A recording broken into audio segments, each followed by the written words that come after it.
Hello there, and welcome to today's Einstein Screencast. And our topic today is going to be the types of negative search results.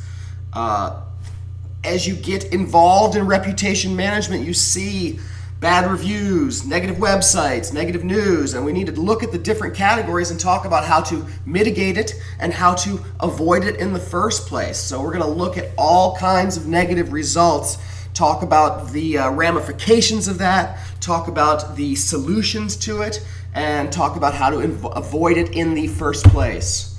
The first negative result is the negative website. This is a website made by a patient about a dentist named Mina Chow in Wrightwood, California.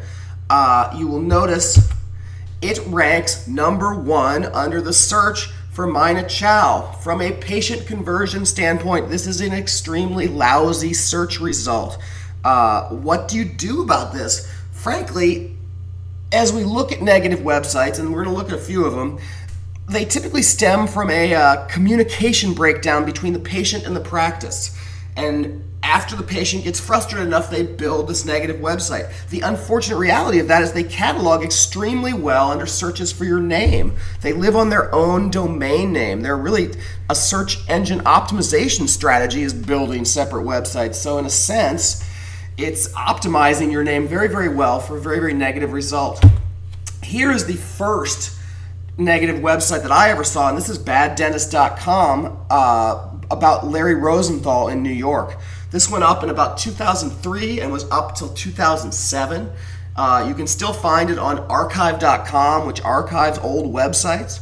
And it's really, I think, the first case that I ever saw of a negative website having radical repercussions on the search engines.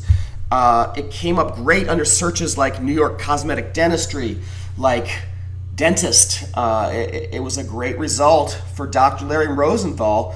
Unfortunately, it was also a very bad result for Dr. Larry Rosenthal. The upshot of this one is that he sued the person who made it, and it was eventually taken down for defamation. So it shows that these can be taken care of.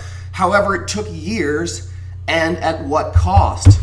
Another classic example of the negative website is My Rhinoplasty Nightmare about Dr. Jack Gunter. Jack Gunter is one of the best rhinoplasty surgeons in the world. He takes on revision cases. He's known worldwide, like he's an amazing doctor. And yet, this one bad result has resulted in a website that comes up number 1 for the search, Jack Gunter, if you're researching this guy. And what has that cost the practice? I would say millions and millions of dollars. And what's the recourse to the physician? Nothing. It's completely protected by the First Amendment. And unfortunate result for really a great doctor. Here's the second kind of negative result, and that is squatters and incorrect information. Basically, if you own Plastic Surgery Poughkeepsie and someone buys plasticsurgerypoughkeepsie.com, that's a squatter. They're squatting on your brand and pointing that traffic to their website. Also, there's the situation of incorrect information. That's where you go online and find a directory with the wrong phone number, with the wrong information for you, with the wrong address for you. That's pretty common that at one time, early in the internet, people built gigantic websites that were really just search engine strategies to put people's names and addresses up, and then they never managed them again. So these searches come back with results about you that are incorrect.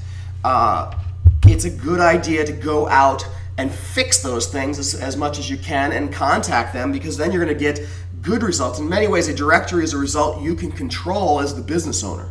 So what's the third type of bad result? And that is the classic bad review.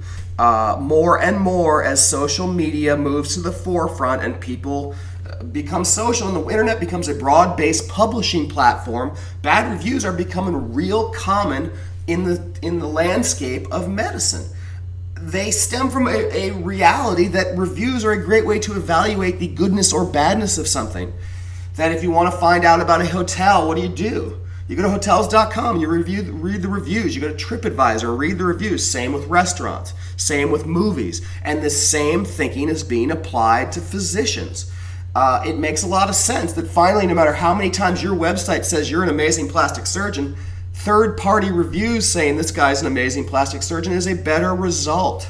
So here's an example of some Yelp reviews of a very negative results on Yelp about a plastic surgeon. And they catalog very, very well online. And again, what's your recourse? Probably nothing. It makes sense. People are able to do this. And again, it's a great way to rate movies. It's a great way to rate physicians. So really, the best solution to the bad review is get good reviews. Don't sweat the old ones. Don't freak out. Like you should in your systems have a plan where every happy patient is asked to go onto google.com and review you on your Google Places page. If you've got a bad review, you should send happy patients to that spot to mitigate that with good reviews. So the fourth kind of negative result is negative news. This is an interesting story. We have a few clients in San Francisco that actually sued Yelp for defamation. They said, hey, these articles and these reviews are put up by competitors. That's probably the truth. However, the upshot of that is the story was picked up by the local news channel, and it became a much larger story. From a search engine optimization standpoint, the most powerful sites are CNN, NBC, news outlets, big, trusted websites have a lot of importance. They have a lot of clout on the searches. So what happened? The news picked it up, started linking to these negative reviews, effectively running an amazingly powerful optimization campaign on the negative information. So once it escalates to true news, it becomes even harder to mitigate. So you need to be aware that news, from a search engine standpoint, is very, very powerful. Positive news, there's no better way to optimize a website than have CNN point to it. However, if it becomes a news story about the negative thing, it gains all these legs and all it gets bigger than itself, and it optimizes itself very, very well. So the fifth kind of negative result is true scandal and legal issues. When things go, the classic is the BP oil spill. When things get really bad, what do you do? And I think the BP oil spill is a good example of what to do. You hit it head on, you become aware it's going to cost a fortune, and you go back to your good reviews, you focus on your core business and trying to address the negativity head on. So if things become really bad, you got to hit it head on and know it's going to cost a fortune and know it's probably never going to go away. That's probably the most uncomfortable reality for people that are dealing with negative reviews, negative websites. That what's your recourse? Really, the only solution is to go out and find positive reviews, because you're pretty much not going to be able to get that negative one down unless it's truly slander or libel.